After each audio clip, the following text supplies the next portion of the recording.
बस बजना चाहिए गाना।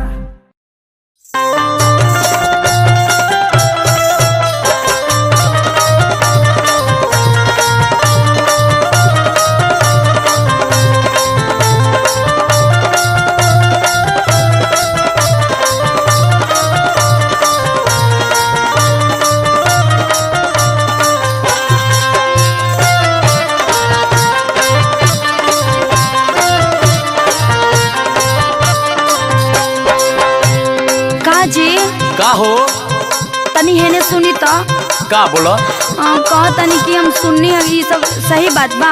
का सही बात बा? मतलब रुआ बाहर जाता नहीं हमके छोड़ के। अरे ना हो, तुम्हारा के छोड़ के हम कहाँ जाए? कुछ मजबूरी बा, हम जल्दी चल आए। तो ई पहले बताई ना जाता नहीं कि ना रुआ जाता नहीं? जाता नहीं हो लेकिन जल्दी चल आए। हमरा बारे में कम से कम कुछ फीलिंग समझी। अरे हम तो तुम्हारे बारे में सोची ना, ये करे जा। हाँ तो हमरो बात एगो सुन ली। ए राजा जी रहला जाला अकेले ये घर में, तू तो बहरी माजा मारे जाता रो शहर में।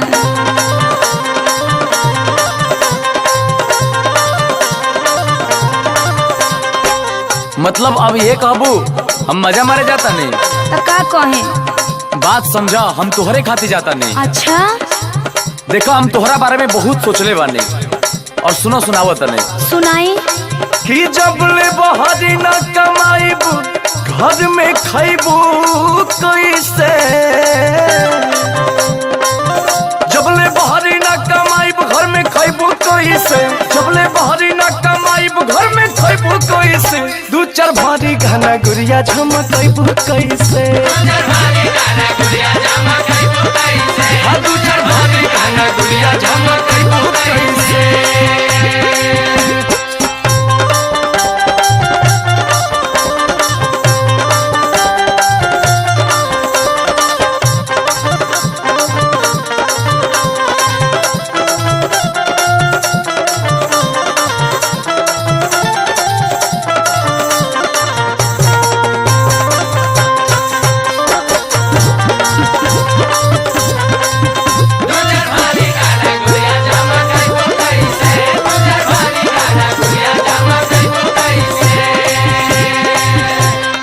देखी जी बोला। हमके गहना गुड़िया के नाम लेके फुसलाई मत, हमके वो कुली ना चाहिए। तो का चाहिए? रउआ हमरा साथे रही, बस ये हम चाहिला। तो हम छोड़ के जात कहाँ बानी तोहरा के? जातानी ना है कुली झूठ बात बा। अनु पर बानी यही से डरबा बेला। अरे ना करे जा। इहे कहि के राजा जी धमका बेला। इहे कहि के राजा जी धमका बेला। इहे कहि के राजा जी धमका बेला।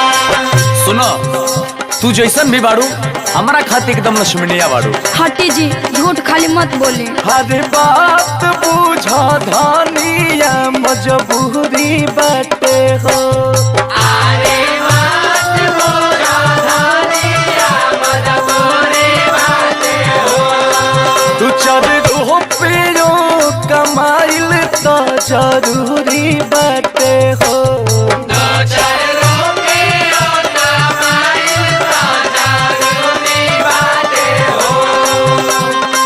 और सुनो सुनाई टिका वाली लारे चमकैबू कैसे, टिका वाली लारे चमकैबू कैसे, दू चार भारी घना गुड़िया झमकैबू कैसे।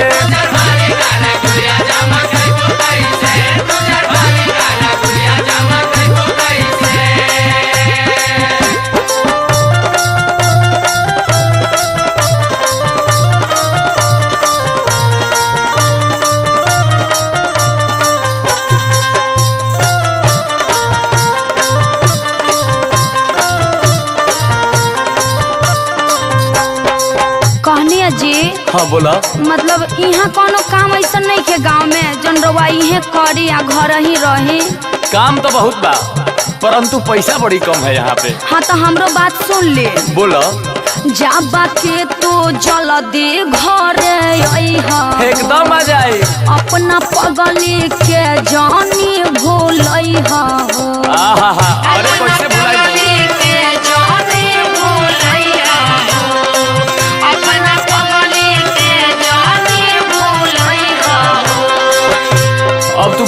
भुलाए भुलाए कहता ना अच्छा तो हमरा दूसरे फीलिंग कबरता। हाँ हाँ हाथ धहिले पानी जीवन भरनी भाई बोए धनिया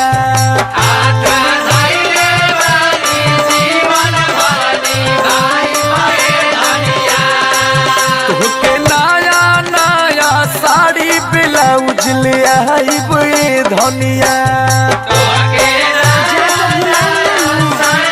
अब करबू बोरा लेखा जब कहा तारी कि ना भुलाई तब काहे के बतिया के रखले बाड़ू।